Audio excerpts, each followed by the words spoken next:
Queridos compañeros, hoy vamos a ver la función reply. ¿Qué es reply? Reply es una función que pertenece a la familia apply. ¿Y cuál es su utilidad? Es poder trabajar con objetos, en este caso únicamente con listas, y en ellas hacer que trabaje una función de manera itinerante. ¿A qué me refiero con manera itinerante? Muy bien, vamos a ver en un ejemplo muy sencillo. Nosotros aquí tenemos los objetos B y D, que son listas, cada una con 4 secciones y cada sección con 100 números que son de manera aleatoria entre 1 y 1000. Entonces, ¿qué queremos hacer con ellas? Es revisar. Si nosotros quisiéramos obtener un promedio en cada una de esas listas, lo que tendremos que hacer sería algo como min, y de ahí especificar cada una, ¿no? Sería, por ejemplo, D, y dentro de ella, ¿qué parte de la lista queremos? La 1, y obtenemos el primer promedio.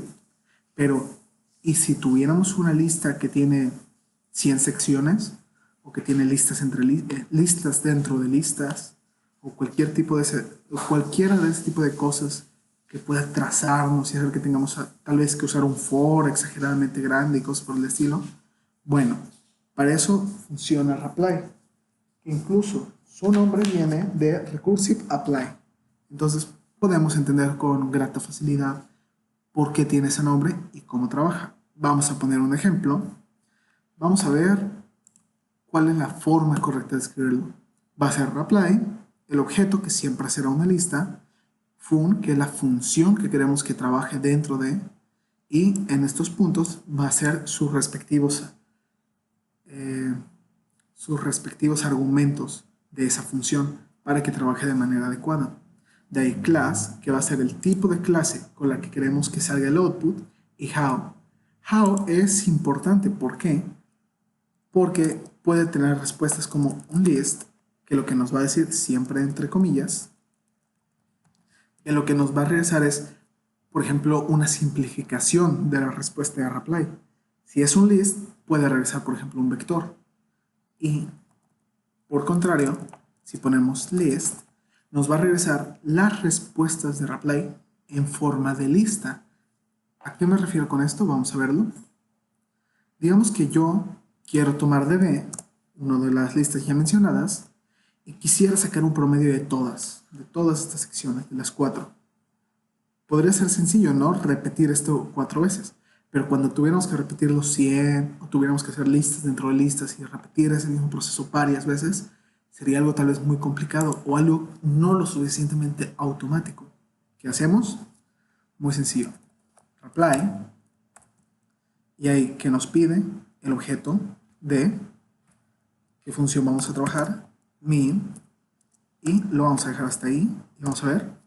Y como pueden ver, nos devuelve un vector, cada uno con los promedios de la sección. Son 4 números, 4 promedios, 4 secciones. Muy sencillo de entender.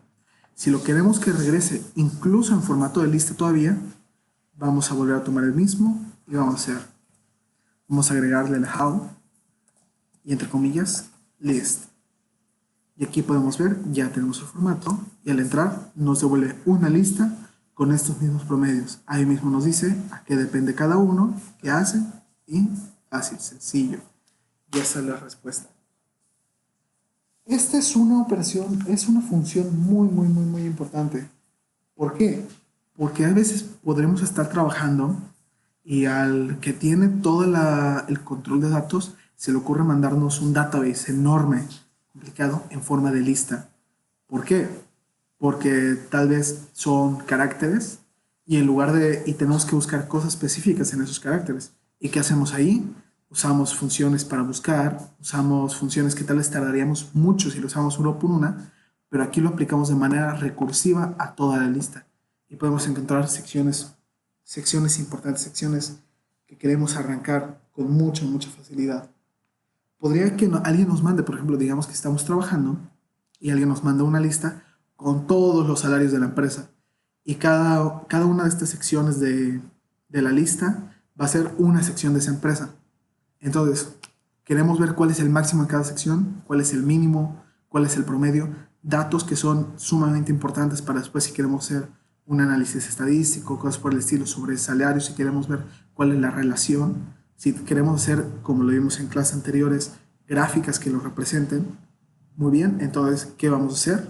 Muy sencillo, si queremos obtener el máximo, reapply, en la lista que vamos a trabajar, max. ¿Y qué va a hacer? Nos va a devolver los máximos de cada sección. Es una función muy importante, muy sencilla de comprender. Hay algo importante que decir aquí, y es que si la función no trabaja con el tipo de dato que tiene la lista, por ejemplo, digamos que nos regresaran una lista que fuera mixta, que tuviera caracteres, letras, etc, y nosotros, por ejemplo, queremos obtener un max, lo que tendríamos que hacer sería revisar, eliminar la parte que no queremos. Por ejemplo, si queremos hacer una relación de datos como esto, para hacer un análisis donde tengamos máximos, mínimos, promedios, media, etc., pues lo que tendremos que hacer es eliminar la parte de carácter. ¿Por qué? Podemos hacer especificaciones después, eso es un poco más a profundidad, en la que nos permita solo aplicarlo. Por ejemplo, en la función apply hay argumentos específicos, más específicos, que se deben buscar para poder volver a pegar todo lo que no se utiliza y lo que sí puede ser afectado por la función, que se intercambie por el resultado de esa función aplicada a ese elemento. En este caso, tendremos que hacer la revisión, eliminar la parte que no queremos y después hacer el análisis de datos. Entonces, vamos a poner, por ejemplo, un ejercicio muy sencillo. Imagínense que hagan una lista que tenga 100 secciones, cada una con 100 valores, y después vamos a ver, para hacer un análisis muy sencillo, obtengan el máximo, el mínimo y una media, pero sin utilizar la función min. Es sencillísimo, muy tranquilo, y eso sería todo por ahora.